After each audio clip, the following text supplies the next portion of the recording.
बेटा last chapter Indian economy, उसमें आपका एक टॉपिक है कि इंडिया, पाकिस्तान और चाइना का डेवलपमेंटल पाथ कैसा रहा।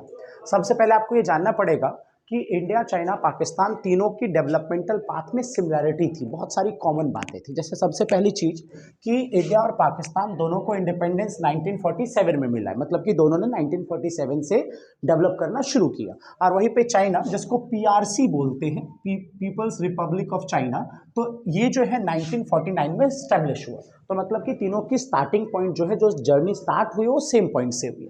उसके अलावा तीनों की ही पॉलिसी ये थी कि हम 5 ईयर प्लान बनाएंगे, 5 ईयर प्लान की हेल्प से अपनी इकोनॉमी को डेवलप करेंगे। इंडिया ने सबसे पहले 5 ईयर प्लान अनाउंस किया है 1951 में, उसके बाद चाइना 1953 और पाकिस्तान ने सबसे लास्ट में 1956।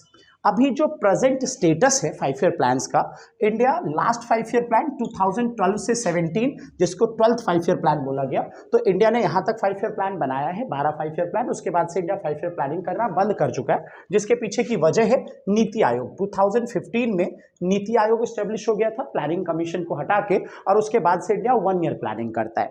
जो चाइना है उसका जो अभी प्रेजेंट स्टेटस है, वो 14th 5 ईयर प्लान पे काम कर रहा है, जो 2021 से 25 के लिए है। और उसके अलावा जो पाकिस्तान है वो 12th 5 ईयर प्लान पे काम कर रहा है, जो 18 से 23 के लिए है।